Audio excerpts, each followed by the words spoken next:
First Bhogi, తర్వాత సంక్రాంతి, ఆ తర్వాత కనుమ.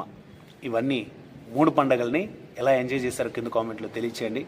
ఈ 3 పండుగలే కాకుండా మనకి సంక్రాంతి 10వ తారీఖున గేమ్ చేంజర్ అండ్ 12వ తారీఖున డాకు మహారాజ్, 14వ తారీఖున సంక్రాంతికి వస్తున్నాం.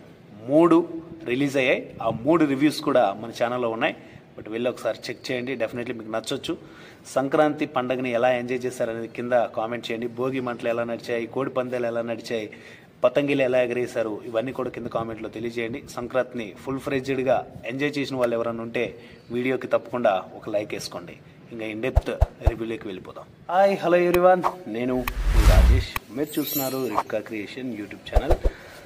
ఈరోజు మీరు తమిళనాడులో చూశారు కదా, ఈ సంక్రాంతికి 3 మూవీస్ వచ్చాయి. ఫస్ట్ గేమ్ చేంజర్, తర్వాత డాకు మహారాజ్, ఆ తర్వాత సంక్రాంతికి వస్తున్నాం. ఈ 3 మూవీస్ రిలీజ్ అయ్యాయి, ఇప్పటికి కూడా ఆడుతున్నాయి. కలెక్షన్స్ వైజ్గా చూసుకుంటే ఎలా ఉంది, ఏది ద బెస్ట్లో ఉంది, సినిమాలో కూడా ఆడియన్స్కి ఏది ఎక్కువ ఇంపాక్ట్ క్రియేట్ చేస్తుంది, ఏది మంచి పాపులారిటీలో ఉంది అనేసి ఈ వీడియోలో క్లియర్గా మాట్లాడుకుందాం. వీడియోని ఎక్కడా స్కిప్ చేయకుండా ఎండింగ్ వరకు చూడండి. తప్పకుండా ఈ సంక్రాంతికి వచ్చిన ఈ 3 మూవీస్లో విన్నర్ ఎవరో మాట్లాడేసుకుందాం. First of all game changer. ఈ మూవీ గురించి ఆల్రెడీ మన ఛానల్లో రివ్యూ చేయడం జరిగింది. బట్ మూవీ అయితే పెద్దగా ఆకట్టుకోలేకపోయింది. ఒక్కోసారి అనిపిస్తూ ఉంటుంది, అచ్చా మూవీ సరిగా ఆడదేమోనని వీళ్ళు ముందే చూసేసి టికెట్ల రేట్లు పెంచారేమో అని. ఏదైతే పుష్ప 2 వచ్చిందో దానికి అలాగే అనిపించింది.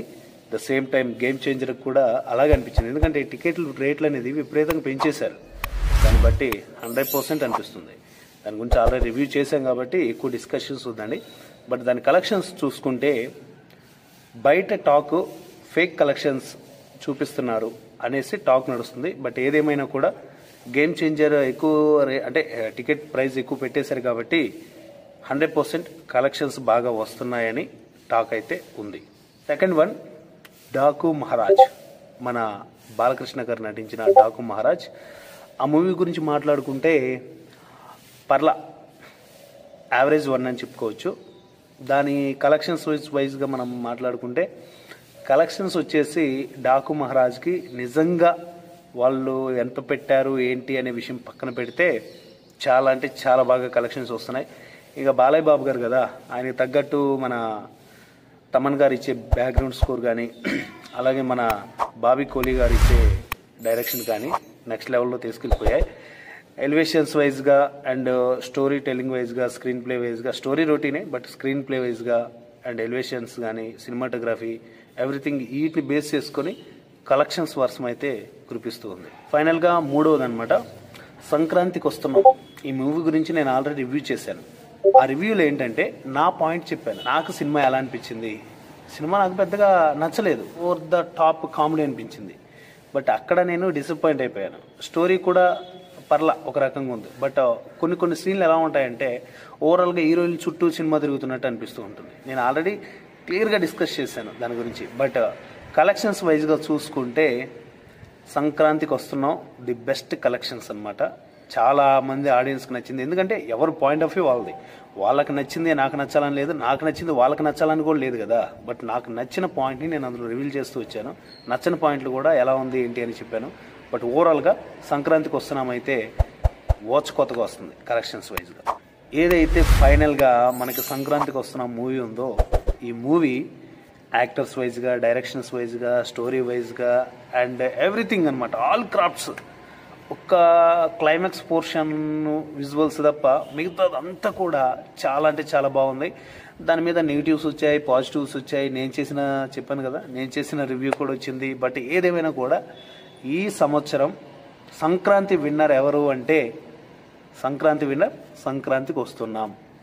నిజంగా కలెక్షన్స్ వైజ్గా అండ్ స్టోరీ వైజ్గా ప్రతి ఒక్క విషయంలో ఇక్కడ మేజర్గా మనం మాట్లాడుకోవాల్సింది ఏంటంటే, ఇన్కేస్ ఒకవేళ అది రూమరా లేకపోతే బ్యాక్గ్రౌండ్లో నడుస్తుందో మనకు తెలియదు, కానీ గేమ్ చేంజర్లో వచ్చిన లాసెస్ సంక్రాంతికి వస్తున్నాం ఫిల్ చేసేస్తుంది. అంత కలెక్షన్స్ వస్తున్నాయి. అంటే నేను థియేటర్లో కూర్చున్నప్పుడు ఫ్యామిలీతో ఆ ఎంజాయ్మెంట్, ఆ ఎగ్జైట్మెంట్ మామూలుగా లేదు. ప్రతి ఒక్కరు ఫ్యామిలీ వచ్చి చూసి పగలబడి నవ్వుతున్నారు. మన విక్టర్ వెంకటేష్ గారు తెలుసు, ఇంట్లో ఇల్లాలు వంటింట్లో ప్రియురాలు కానీ, మల్లేశ్వర్ సినిమా కానీ, ఇలా చాలా ఉన్నాయి ఆయనవి. కామెడీ జోనర్స్, నువ్వు నాకు నచ్చావు కానీ, నిన్నే ప్రేమిస్తా, సారీ సంథింగ్, చాలా మూవీస్ ఉన్నాయి ఆయనవి.